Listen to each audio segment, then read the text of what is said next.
And welcome to our community. Susie Thomas here with a couple of dear friends, one old, one new, and we are delighted to have them with us this morning. Jill Miller from PAL Mission and Dominique Nicky, one of the success stories from PAL Mission. Good morning to both of you. Good morning. Good morning. Jill, let's start with you. Let's go back to how long ago did PAL Mission get started, and what was your idea to get this going and off the ground?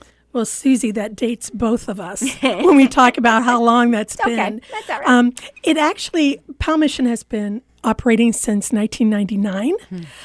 The idea came from my experience working in the field of child welfare. I worked in child welfare for just short of 20 years. And in the process of doing so, I became aware of the dilemma that foster youth faced when it came time for them to age out of the foster care system. Mm-hmm. And so being a believer, I felt that God placed that population on my heart and led me to develop a program to offer housing and life skills training and case management services to them. So initially, we really don't think about is you're 18 years old. Really, I think back, what could I have done at 18? And just the simple balancing a checkbook, cooking nutritious meals, doing laundry, all those things that usually you've got someone kind of showing, and hopefully at some point, whoever their foster parents were, people have had some type of life skills training. But there you are at 18. Who's going to throw your wedding? Who's going to, all these kinds of things. Who's going to help you look at education opportunities? We still need help at that age, don't we? We're still kids a little bit. Absolutely. Foster youth still need help. And I think the one thing people don't think of also is that because they are in foster care, they have been exposed to a certain type of trauma in their life. Mm-hmm. And so that makes that transition from, teenhood, so to speak, to adulthood even more difficult because of their life experiences. And too many times we hear that it wasn't just one foster home that they grew up in. There have been multiple homes. Absolutely. Mm-hmm. And lots of adjustments. Correct. What does that do to a person? Oh, wow.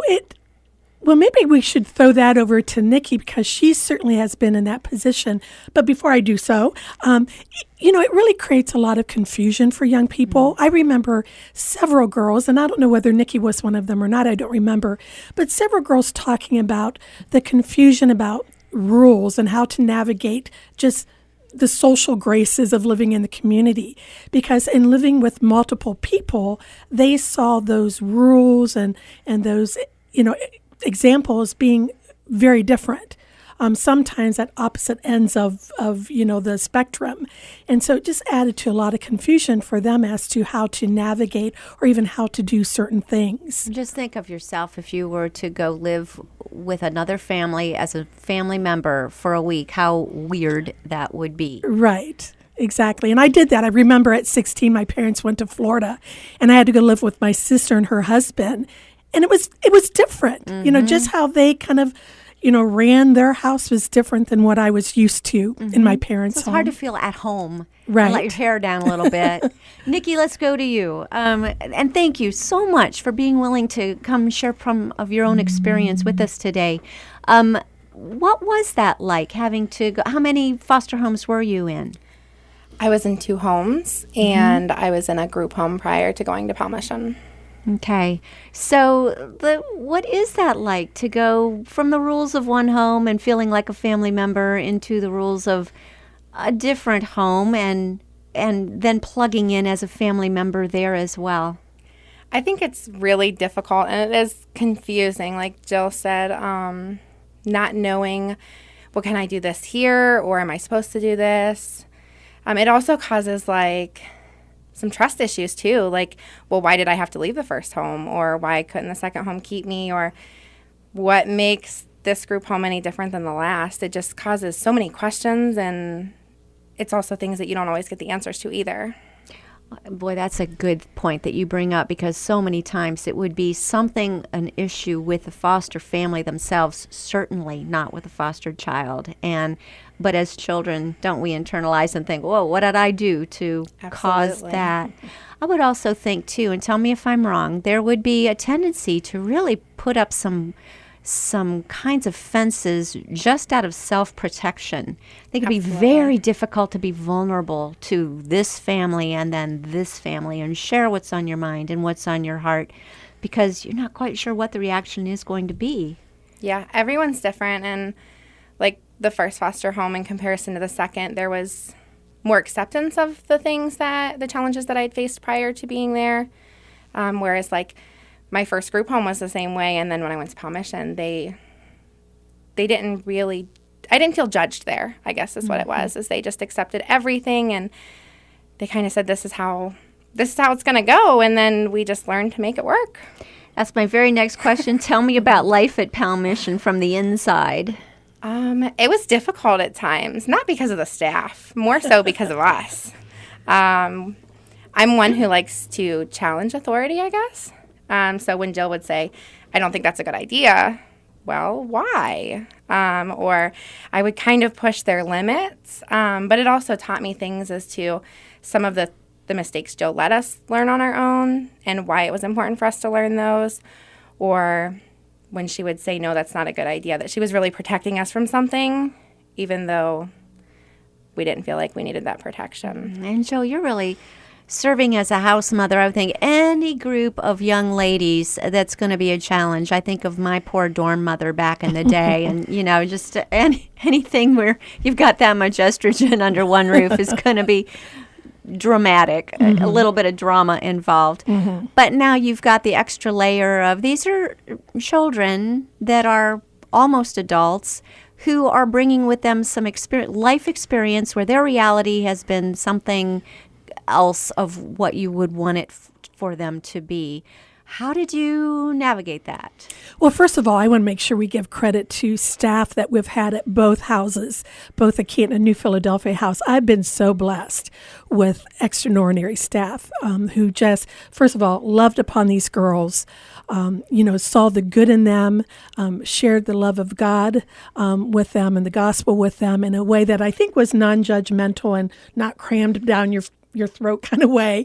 So I want to make sure that we talk a little bit about the staff because they were the frontline people. Certainly, Nikki's right.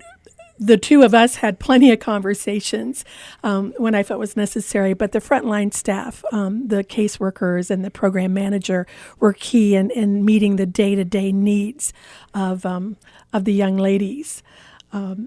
And I forget what your question was, Susie. Well, no, that was it. Okay. And how do you navigate being, like when a young lady has some issues to talk over with you, that fine line of recognizing, okay, I want to be sensitive to where you are coming from, and also I want you to be able to learn from your own mistakes, but also I don't want you to make such serious mistakes that it's hard to wheel back from those. Right. That's a lot of a balancing act you've got going there. It is. It's very much a balancing act. And again, I think that historically our staff did a very good job of doing that and sitting down and talking with the girls,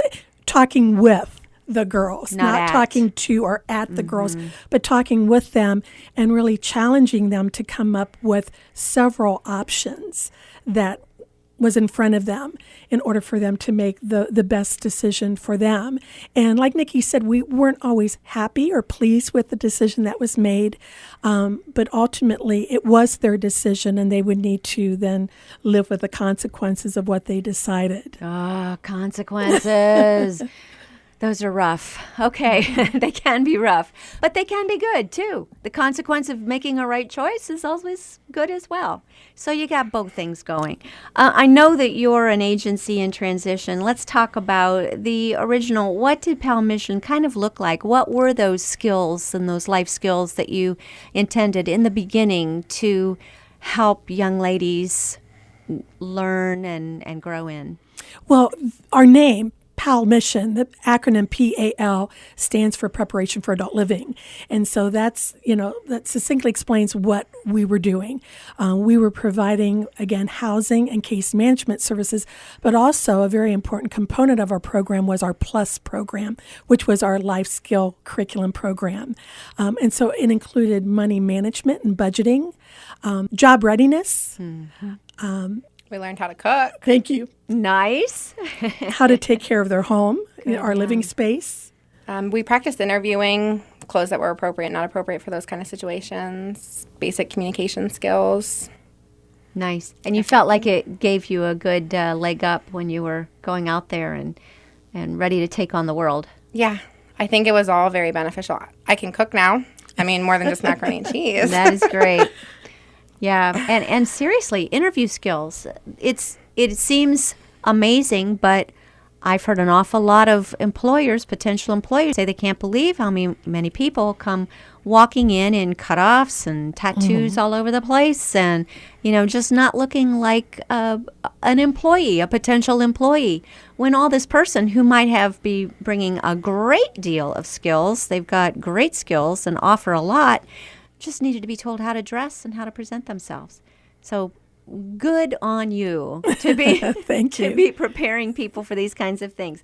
Okay, kind of morphed, hasn't it, as far as PAL Mission and the focus and the mission itself? It has. One of the things that we've always been aware of because of the population that we served was the fact that there was homelessness among youth in our community. When we operated the PAL houses, the residents of the PAL house, often shared with us stories about friends at school who were not living at home, who had fled either by choice or by force, and were kind of moving from place to place to place. We call it couch surfing. And then in our HUD-funded Genesis program, working with homeless young adults between the ages of 18 and 24, we heard from them the fact that a significant amount of them experienced homelessness as a teenager, again, either by choice or by force. And so that population of homeless, runaway, and street youth has been on our vision board for probably the last 3 or 4 years. Up until now, we were never positioned that we could take that on. I mean, we were busy doing what we were busy doing in Stark and Tuscarawas counties.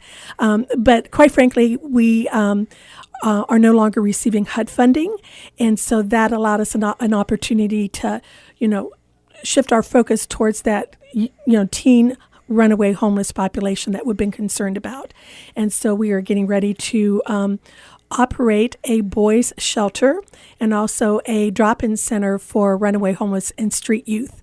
So you're moving away from being strictly for young women as well. You're helping young men now as well. We have been helping young men since 2010. Wow. Yes. Okay. Mm-hmm. My goodness, you have really grown and changed. And I think in response to the need, right? As Yes. you saw a need, you adapted.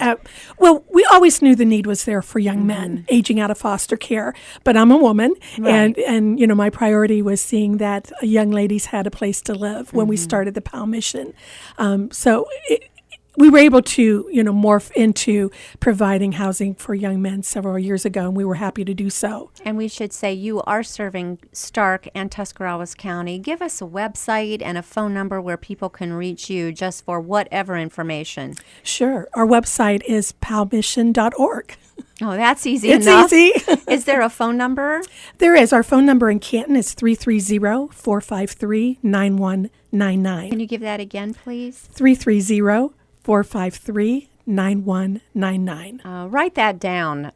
We are speaking with Jill Miller and her friend Nikki, who is a graduate from PAL Mission. Now we're going to tell you what Nikki's doing on the other side of this, because it's very, very exciting how she is serving young people in turn. You are listening to Our Community on the Light 95.9. I'm Susie Thomas. Stay with us.